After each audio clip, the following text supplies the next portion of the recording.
नमस्ते साथियों। पेश है आज की प्रेरणादायक कहानी या मोटिवेशनल स्टोरी। कहानी का शीर्षक है प्रोफेसर की सीख। आइए शुरू करते हैं।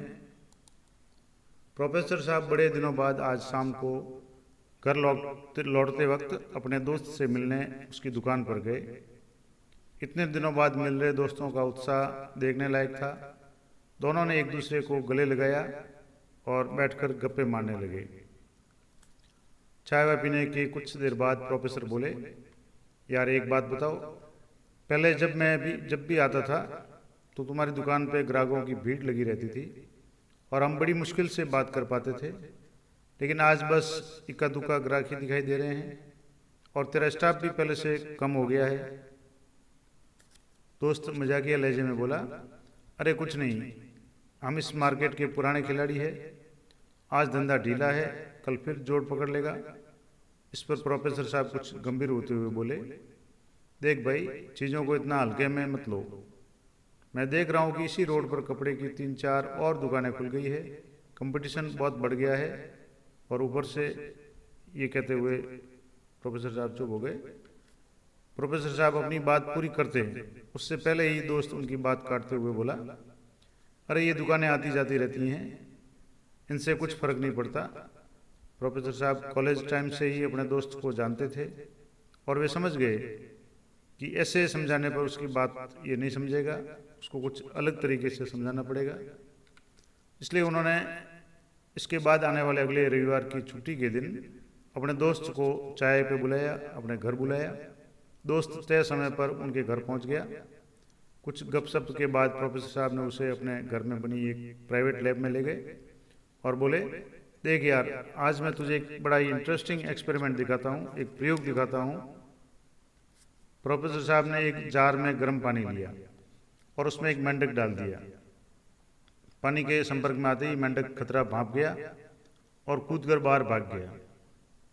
इसके बाद प्रोफेसर साहब ने जार से गर्म पानी बाहर फेंककर उसमें ठंडा पानी भर दिया और एक बार फिर मेंढक को उसमें डाल दिया। इस बार मेंढक आराम से ठंडे पानी में तैरने लगा। तभी प्रोफेसर साहब ने एक अजीब सा काम किया। उन्होंने जार को उठाकर एक गैस बर्नर पे रख दिया, चूल्हे पे रख दिया और बड़ी धीमी आंच पर पानी को गर्म करने लगे। कुछ देर में पानी गर्म होने लगा। मेंढक को ये बात कुछ अजीब सी लगी, पर उसने खुद को इस तापमान के हिसाब से एडजस्ट कर लिया और इस बीच बर्नर जलता रहा। पानी धीरे धीरे गर्म होता गया, पर हर बार मेंढक पानी के टेम्परेचर के हिसाब से अपने आप को एडजस्ट कर लेता और आराम से पड़ा रहता। लेकिन उसकी भी एक सहने की क्षमता थी। प्रत्येक व्यक्ति की एक लिमिट होती है। जब पानी काफ़ी गर्म हो गया और खौलने को आ गया, तब मेंढक को अपनी जान पर मंडराते खतरे का आभास हुआ और उसने पूरी ताकत से बाहर छलांग लगाने की कोशिश की, पर बार बार खुद को बदलते तापमान में डालने से उसकी काफ़ी ऊर्जा है वो खर्च हो चुकी थी। अब वो खुद को बचाने के लिए ना ही उसके पास शक्ति थी और न ही समय था।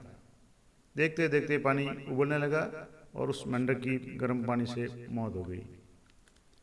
एक्सपेरिमेंट देखने के बाद प्रोफेसर बोले, मेंढक की जान मैंने नहीं ली, उसने खुद अपनी जान ली है।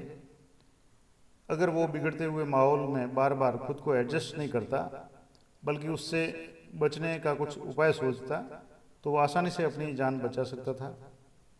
और ये सब कुछ मैं तुझे इसलिए दिखा रहा हूँ क्योंकि तू कहीं ना कहीं तू भी इस मेंढक की तरह बिहेव कर रहा है। अपने बदलते आसपास के वातावरण को भांप नहीं पा रहा है। तेरा अच्छा खासा बिजनेस है, पर तू चेंज हो रही मार्केट कंडीशंस की तरफ ध्यान नहीं दे रहा है और बस ये सोचकर कि एडजस्ट करता जा रहा है कि आगे सब अपने आप ठीक हो जाएगा। पर याद रख, अगर तू आज ही हो रहे बदलाव के अनुरूप खुद को चेंज नहीं करेगा, तो हो सकता है इस मेंढक की तरह कल को संभलने के लिए तेरे पास न तो ऊर्जा हो और न ही समय रहेगा। प्रोफेसर की सीख ने दोस्त की आंखें खोल दी। उसने प्रोफेसर साहब को गले लगाया और वादा किया कि एक बार फिर वो मार्केट लीडर बनकर दिखाएगा। तो ये थी कहानी।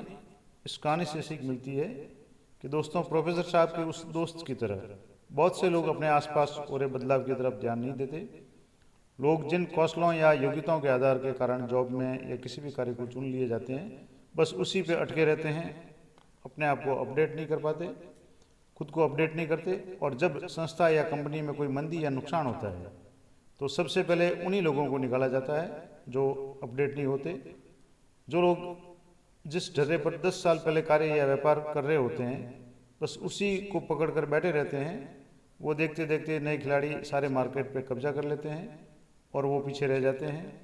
तो हमें भी ध्यान रखना चाहिए, यदि आप भी खुद को ऐसे लोगों से रिलेट कर पा रहे हैं, यानी अपनी तुलना ऐसे लोगों से कर पा रहे हैं, या कुछ आपकी भी कंडीशन इस तरह की है, चाहे वो कोई काम धंधा हो या पढ़ाई का क्षेत्र हो, शिक्षा का क्षेत्र हो, किसी में भी हो, तो संभल जाइए और इस कहानी से सीख लेते हुए प्रोएक्टिव बनिए, यानी पहले से तैयार हो जाइए। जब पानी सर से गुजर जाए उसके बाद आप कुछ करना चाहें तो संभव नहीं है।